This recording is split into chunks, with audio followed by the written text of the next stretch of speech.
Welcome to the show. Thanks. And congratulations on an Oscar nomination. Thank you so much. It's That is unreal. Yeah, I can only imagine. It's crazy. I think what connects with so many people when watching this film is that it really is a journey through life, right? You started filming this when you were a kid. What was it, like 12 years ago, maybe? Well, I had 12 years of footage, but I started the project 5 years ago. Right. It wasn't until the last few months of editing that I went into archival and was able to expand the sense of time in the film that you feel. Right. Yeah. But when you started filming this, did you know that this was going to be a long project, or were you just filming your friends skateboarding? Because that's what the film seems like it's about on the surface. It's like minding the gap. It's about skateboarding, culture in this neighborhood that you grew up in, and it seems like when you were filming it initially, you had greater aspirations, but I don't know if you did.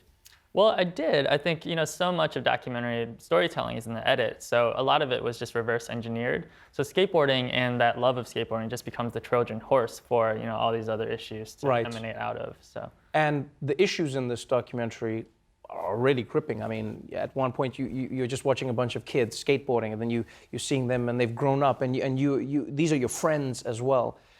But these people let you into their lives. As we saw in the clip, you have a young man talking about, in his home, how he was disciplined and how it would be turned abuse today. And you look at cycles of abuse and pain. How did you let the story be told without making it feel like you were giving away your friend's secrets? Well, I think it's a two-way street, right? I mean, that moment in the film that you just saw was the first time he ever talked about his father and, what it was like growing up with him, and the pain and also the guilt that he felt about what happened between the two of them. Right. I mean, he wanted to talk about it. I think most young people just aren't given the space to be able to just process these things. I think people think it's actually harder than it actually is to be able to just get this out of young people. As long as you come from a non-judgmental, actually curious, authentic place, I think young people really want to talk about these things.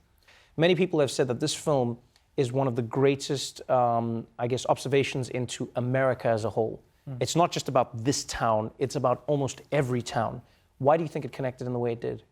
I think we live, especially as a millennial, I'm 30 years old. I think we live in a time that's more connected than ever. Right. But at the same time, also people are feeling more isolated than ever.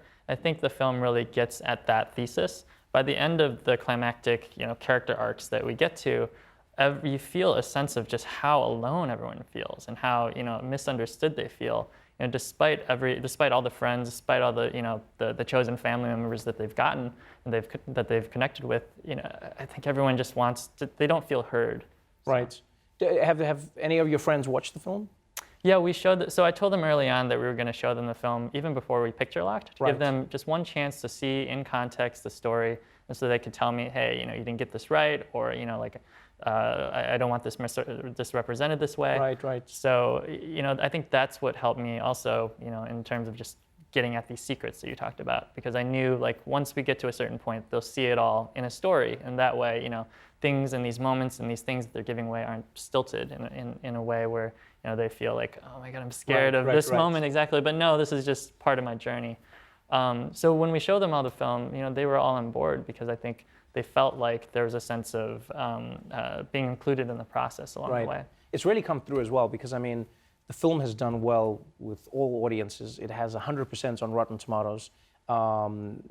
Critics are loving it, fans are loving it. Where do you go from here? Because this is just the beginning for you. Like you said, it was a welcome surprise, but it is the beginning of your journey. Do you see yourself making more documentaries, or do you have aspirations to make all types of film?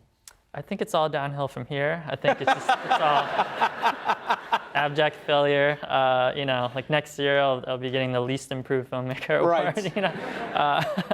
No, I'm actually working on a couple more documentaries. One I started before Minding the Gap was finished, and that one is about young men who need to confront the past and their emotions in order to move forward, as it pertains to gun violence in Chicago and neighborhoods that experience them. And then another one that's starting up is about millennial love and intimacy. So they're related themes, but I think I'm excited to keep exploring these types of stories. If it's even half as good as this film, it's going to be a smash hit. Thank you so much for being on the show, man. Congratulations. Thanks for having me. Minding the Gap is currently streaming on Hulu. You really want to watch this film. Bing Liu, everybody.